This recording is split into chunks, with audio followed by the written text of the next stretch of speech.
నమస్కారం. ఈరోజు మన చర్చకు స్వాగతం. ఇంగ్లీష్లో మనం రోజూ వాడే అతి చిన్న పదాలు ఏ, యాన్ మరియు ద. వీటి గురించి ఈరోజు మనం కొంచెం లోతుగా మాట్లాడుకుందాం. అవును. ఐ సా ఏ డాగ్కి ఐ సా ద డాగ్కి తేడా చిన్నదే అనిపించొచ్చు, కానీ ఆ చిన్న తేడానే మొత్తం అర్థాన్ని మార్చేస్తుంది కదా. ఖచ్చితంగా. మొదటిది ఒక కొత్త కథను ప్రారంభిస్తే, రెండోది మనకు ముందే తెలిసిన కథలో ఒక భాగం. సరిగ్గా చెప్పారు. ఈ చిన్న పదాలు కేవలం గ్రామర్ నియమాలే కాదు, మనం అవతలి వారితో సమాచారాన్ని ఎలా పంచుకుంటామో కూడా నిర్దేశిస్తాయి. మీరు చెప్పింది చాలా నిజం. వీటిని సరిగ్గా వాడకపోతే మనం చెప్పాలనుకున్నది ఒకటి, అవతలి వాళ్ళు అర్థం చేసుకునేది మరొకటి అవుతుంది. ఈరోజు మనం కేవలం నియమాలే కాకుండా వాటి వెలుకున్న తర్కాన్ని కూడా అర్థం చేసుకోవడానికి ప్రయత్నిద్దాం. అంటే ఎందుకు అని తెలిస్తే ఎలా అనేది సులభంగా గుర్తుంటుంది. అవును. సరే, మొదలుపెట్టే ముందు ఒక చిన్న మాట. ఈ చర్చ మీకు నచ్చుతుందని ఆశిస్తున్నాం. నచ్చితే దయచేసి లైక్ చేయండి. ఒకవేళ మీరు మా కార్యక్రమానికి కొత్త అయితే సబ్స్క్రైబ్ చేసుకోవడం మర్చిపోకండి. ఇలాంటి విశ్లేషణలు మీరు మిస్ అవ్వకుండా ఉంటారు. ఇక విషయంలోకొద్దాం. ఇంగ్లీష్ గ్రామర్లో ఆర్టికల్స్ని ప్రధానంగా 3 రకాలుగా చూస్తాం కదా. అవును. మొదటిది ఇండెఫినిట్ ఆర్టికల్. అంటే ఏ మరియు యాన్. కరెక్ట్. రెండవది డెఫినెట్ ఆర్టికల్, అంటే ద. ఇక మూడవది జీరో ఆర్టికల్. జీరో ఆర్టికల్, అంటే ఏ ఆర్టికల్ ఉపయోగించని సందర్భాలు. సరిగ్గా చెప్పారు. ఒక్కొక్క దాని గురించి వివరంగా చర్చిద్దాం. తప్పకుండా. ముందు ఇండెఫినెట్ ఆర్టికల్స్ ఏ, యాన్తో మొదలుపెడదాం. సరే, ఇండెఫినిట్ అంటేనే నిర్దిష్టంగా లేనిది అని అర్థం. మనం ఒక వస్తువు గురించి సాధారణంగా మాట్లాడినప్పుడు ఏ లేదా యాన్ వాడతాం. అంటే వినేవారికి ఒక కొత్త సమాచారాన్ని పరిచయం చేయడం లాంటిదా? అవును. ఉదాహరణకి ఐ నీడ్ అ పెన్ అన్నాననుకోండి. అంటే ఏదో ఒక పెన్ను కావాలి, ప్రత్యేకంగా ఫలానా పెన్ను అని కాదు. ఖచ్చితంగా. ఇక్కడే చాలామందికి మొదటి కన్ఫ్యూజన్ వస్తుంది. ఏ ఎప్పుడు, యాన్ ఎప్పుడు. మనకు స్కూల్లో ఏ, ఈ, ఐ, ఓ, యు అనే అచ్చుల ముందు యాన్ వాడాలని చెప్పారు. కాని అది పూర్తి నిజం కాదు కదా. అస్సలు కాదు. అసలైన నియమం అక్షరం గురించి కాదు, ఓ శబ్దం గురించి. ఒక పదం అచ్చు శబ్దంతో, అంటే వావెల్ సౌండ్తో మొదలైతే యాన్ వాడతాం. ఉదాహరణకు an Apple, an elephant, an ice cream, an old book, an umbrella. సరే. అదే హల్లు శబ్దంతో, అంటే కాన్సనెంట్ సౌండ్తో మొదలైతే ఏ వాడతాం. అ cat, a table, a girl. ఒక్క నిమిషం. ఇక్కడే అసలు చిక్కు మొదలవుతుంది. యూనివర్సిటీ అనే పదం యూతో మొదలైనా మనం ఏ యూనివర్సిటీ అంటాం. అలాగే యూరోపియన్ కూడా ఈతో మొదలైన ఏ యూరోపియన్ కంట్రీ అంటాం. ఎందుకలా? మంచి ప్రశ్న అడిగారు. ఇక్కడే శబ్దం యొక్క ప్రాముఖ్యత తెలుస్తుంది. యూనివర్సిటీ పలికినప్పుడు అది యూ శబ్దంతో మొదలవుతుంది.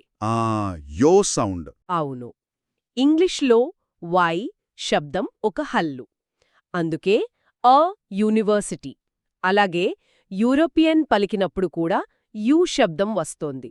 కాబట్టి అ యూరోపియన్ టూర్. ఇంకా కొన్ని ఉదాహరణలున్నాయా దీనికి? ఉన్నాయి. అ వన్ డే మ్యాచ్ అంటాం. ఇక్కడ వన్ వ శబ్దంతో మొదలవుతుంది. ఓకే. అలాగే అ యునీక్ ఆపర్చునిటీ, అ యూస్ఫుల్ టూల్. అంటే దీనికి వ్యతిరేకంగా కూడా ఉంటుంది. హల్లు అక్షరంతో మొదలైన అచ్చు శబ్దం వస్తే యాన్ వాడతాం. అవును. అనార్ అనేది దీనికి సరైన ఉదాహరణ అనుకుంటా. ఖచ్చితంగా. అవర్లో హెచ్చక్షరమున్నా అది సైలెంట్. మనం దాన్ని అవర్ అని పలుకుతాం. ఇది అచ్చు శబ్దం. అవును. కాబట్టి యాన్ అవర్ అంటాం. అలాగే ఆనెస్ట్లో కూడా హెచ్ సైలెంట్. అందుకే యాన్ ఆనెస్ట్ పర్సన్. కొన్ని అబ్రివియేషన్స్ అంటే సంక్షిప్త రూపాల విషయంలో ఇది ఇంకా ఆసక్తికరంగా ఉంటుంది కదా. నిజమే. ఎంఎస్సి పదం ఎంతో మొదలైనా దాన్ని పలికినప్పుడు ఎంఎస్సి అని ఎం శబ్దంతో మొదలవుతుంది. కరెక్ట్. అందుకే she has an MSc degree అంటాం. అలాగే an FIR, an MLA, an SOS signal. కాని అదే మాస్టర్స్ డిగ్రీ అన్నప్పుడు ఆ మాస్టర్స్ డిగ్రీ అంటాం. ఎందుకంటే అక్కడ మా అనే హల్లు శబ్దంతో పలుకుతున్నాం. సరిగ్గా పట్టుకున్నారు. అద్భుతం. ఇది శబ్దానికి అక్షరానికి మధ్య ఉన్న ఒక చిన్న యుద్ధం లాంటిదే. మరి ఆ లేదా యాన్ వాడటానికున్న ఇతర ముఖ్యమైన నియమాలేమికి? ప్రధానంగా మరో 3 ఉన్నాయి.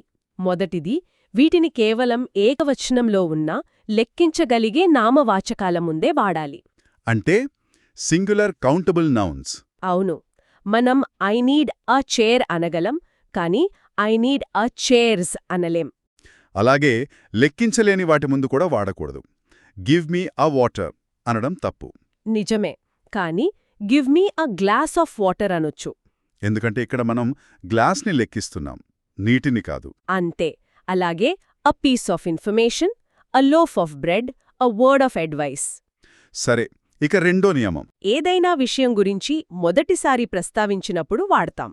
ఇది సంభాషణలో ఒక కొత్త పాత్రను లేదా వస్తువును పరిచయం చేయడం లాంటిది. కథ చెప్పడంలో ఇది చాలా ముఖ్యం కదా. అవును. Yesterday I saw a beautiful bird in my garden. ఇక్కడ నేను మొదటిసారి ఆ పక్షి గురించి చెప్తున్నాను. వినేవారికది ఏ పక్షో తెలీదు. కరెక్ట్. ఇంకో ఉదాహరణ. Once upon a time there was a king. ప్రతి కథ ఇలాగే మొదలవుతుంది. My friend wants to buy a car. అంటే ఏదో ఒక కారు, ఇంకా ఏది అని నిర్ణయించుకోలేదు. ఇక మూడో నియమం. వృత్తుల గురించి చెప్పినప్పుడు చాలామంది ఐఎమ్ డాక్టర్ లేదా షీజ్ ఇంజనీర్ అని చెప్తుంటారు. అవును, ఇది చాలా సాధారణమైన పొరపాటు. ఒకరి వృత్తి, జాతీయత లేదా వారు ఏ వర్గానికి చెందినవారో చెప్పడానికి ఏ యాన్ తప్పనిసరిగా వాడాలి. ఉదాహరణకు, I'm a doctor, she is an engineer, he is an Indian, my father is a teacher, are you a student. ఇవన్నీ సరైన ప్రయోగాలు. సరే, ఇప్పటివరకు యాన్ కో ఒక కొత్త విషయాన్ని ఎలా పరిచయం చేయాలో చూశాం. మరి ఆ పరిచయం అయిన తర్వాత దాని గురించే మళ్ళీ మాట్లాడాలంటే అక్కడే దా రంగప్రవేశం చేస్తుంది కదా. సరిగ్గా చెప్పారు. దీని డెఫినెట్ ఆర్టికల్ అంటారు. అంటే ఇది ఒక నిర్దిష్టమైన వస్తువును సూచిస్తుంది. అంటే వినేవారికి, మాట్లాడేవారికి ఇద్దరికీ విషయం తెలుసన్నమాట. అవును, ఇదొక సంకేతం లాంటిది. ఇందాకటి ఉదాహరణనే తీసుకుందాం. Yesterday I saw a beautiful bird in my garden. The bird was singing melodiously. ఇక్కడ రెండోసారి ద బర్డ్ అన్నప్పుడు మీరు ఏ పక్షి గురించి మాట్లాడుతున్నారో నాకు స్పష్టంగా తెలుసు. ఖచ్చితంగా. అంటే ఏ అనేది ఒక తలుపు తెరిస్తే ద అనేది మనల్ని ఆ గదిలోకి తీసుకెళ్తుంది. దీనికి మరికొన్ని నియమాలు కూడా ఉన్నాయి. ఉదాహరణకు, ప్రపంచంలో ఒకే ఒకటి ఉన్నవాటికి ముందు దా వాడతాం. అవును, వాటిని యునీక్ థింగ్స్ అంటాం. వాటి గురించి చెప్పినప్పుడు కన్ఫ్యూజన్కి ఆస్కారమే లేదు. ఉదాహరణకు the sun, the moon, the earth, the sky, the internet. అవును. అలాగే ఒక సంస్థలో లేదా ప్రదేశంలో ఒకే ఒక్కటి ఉండే పదవుల ముందు కూడా వాడతాం. The CEO, the prime minister, the principal. కొన్నిసార్లు ప్రత్యేకంగా చెప్పకపోయినా సందర్భాన్ని బట్టిగూడా విషయం స్పష్టంగా తెలిసిపోతుంది. కరెక్ట్. దీన్ని షేర్డ్ కాంటెక్స్ట్ అంటారు. మనం ఇంట్లో ఉండి can you please pass me the salt అని అడిగితే టేబుల్ మీద ఉన్న ఉప్పు గురించే అని అందరికీ తెలుస్తుంది. అంతే. లేదా I'm going to the bank అంటే నేను రోజూ వెళ్లే లేదా మా దగ్గర్లో ఉన్న బ్యాంక్ అని అర్థం. స్నేహితుడితో హౌ వాజ్ ది ఎగ్జామ్ అని అడిగితే ఇద్దరికీ తెలిసిన పరీక్ష గురించే అని అర్థం. సరిగ్గా అదే. ఇంకో ఉదాహరణ. Let's go to the park. ఇక సూపర్లేటివ్స్ ముందు ద వాడటం తప్పనిసరి. బెస్ట్, వర్స్ట్, టాలెస్ట్ లాంటివి. అవును, ఎందుకంటే సూపర్లేటివ్ ఒక సమూహంలో ఒకదాన్ని ప్రత్యేకంగా సూచిస్తుంది. కాబట్టి అది నిర్దిష్టమైనది అవుతుంది. This is the best movie I have ever seen. Mount Everest is the highest peak in the world. She is the most intelligent student in the class. It was the worst day of my life. Who is the fastest runner on the team? భౌగోళిక ప్రదేశాల విషయంలో ఇది కొంచెం గందరగోళంగా ఉంటుంది. కొన్నింటి ముందు the వాడతాం, కొన్నింటి ముందు వాడం. ఉదాహరణకు, దేశాల పేర్ల ముందు వాడకూడదు అంటారు, కానీ ద యుఎస్ఏ, ద యూకే అంటాం. ఎందుకీ తేడా? ఇది చాలా ఆసక్తికరమైన విషయం. సాధారణంగా ఒకే దేశం, నగరం లేదా ఖండం పేరు ముందు ఆర్టికల్ వాడం. India, Japan, London, Africa. అవును. కానీ కొన్ని దేశాల పేర్లు బహువచనంలో ఉంటాయి, లేదా వాటి పేర్లో రిపబ్లిక్, కింగ్డమ్, స్టేట్స్ వంటి పదాలు ఉంటాయి. అప్పుడు ద వాడతాం. అవును. ఉదాహరణకు the United states, the United Kingdom. అలాగే ద్వీపాల సమూహం అయితే ద ఫిలిప్పీన్స్, ద నెదర్లాండ్స్. పర్వతాల విషయంలో కూడా ఇలాగేనా? అవును. ఒకే పర్వతం పేరు ముందు ఆర్టికల్ ఉండదు. Mount Everest. కానీ పర్వత శ్రేణుల ముందు ద వాడతాం. The Himalayas, the Alps. Correct. అలాగే నదులు, సముద్రాలు, మహాసముద్రాలు మరియు ఎడారుల పేర్ల ముందు ఎప్పుడూ ద ఉంటుంది. The Ganga, the Arabian sea, the Pacific ocean, the Sahara desert. సరిగ్గా చెప్పారు. ద ఉచ్చారణలో కూడా ఒక చిన్న తేడా ఉంది కదా. ఉంది. పదం హల్లు శబ్దంతో మొదలైతే ద అని, అచ్చు శబ్దంతో మొదలైతే ది అని పలుకుతాం. అవును. ఇది సంభాషణకొక సహజమైన ప్రవాహాన్ని ఇస్తుంది. The book, the car. కాని ది యాపిల్, ది ఎండ్. అయితే ఒక విషయం మీద ఒత్తి పలకాలనుకున్నప్పుడు హల్లు శబ్దమున్నా ది అని వాడొచ్చు. నిజమే. ఉదాహరణకు ఎవరైనా I met a prime minister అని చెబితే మీరు ఆశ్చర్యంగా what, you met the prime minister అని అడగొచ్చు. ఇక్కడ నిజంగా దేశ ప్రధానమంత్రినే కలిశావా అనే ఆశ్చర్యాన్ని వ్యక్తం చేస్తున్నాం. అవును. అద్భుతం. ఇప్పటివరకు ఎక్కడ ఆర్టికల్స్ వాడాలో చూశాం. ఇప్పుడు అసలైన సవాలు ఎక్కడ వాడకూడదో తెలుసుకోవడం. అదే జీరో ఆర్టికల్. అవును. మనం దేని గురించైనా సాధారణీకరించి అంటే జనరలైజ్ చేసి మాట్లాడేటప్పుడు ఆర్టికల్ వాడం. ముఖ్యంగా బహువచన నామవాచకాలు లేదా లెక్కించలేని నామవాచకాలతో. ఒక ఉదాహరణ చెప్పండి. ఐ లవ్ డాగ్స్ అంటే నాకు కుక్కలంటే ఇష్టం. ప్రత్యేకంగా ఏవో కొన్ని కుక్కల్ని కాదు, సాధారణంగా కుక్కల జాతి అంటే ఇష్టం. అవును. అదే I love the dogs in my neighbourhood అంటే మా ప్రాంతంలోని నిర్దిష్టమైన కుక్కల గురించే మాట్లాడుతున్నాను. అంటే water is essential for life అన్నప్పుడు సాధారణంగా నీటి గురించి మాట్లాడుతున్నాం. కరెక్ట్. అదే the water in this bottle is not clean అన్నప్పుడు ఒక నిర్దిష్టమైన నీటి గురించి చెబుతున్నాం. సరిగ్గా అదే. మరికొన్ని ఉదాహరణలు. Cars are a major cause of pollution. Information is power. Coffee in Brazil is famous. I enjoy listening to music. Children need a lot of attention. ఇక వ్యక్తులు, ప్రదేశాల పేళ్ల ముందు కూడా వాడకూడదు కదా. అవును.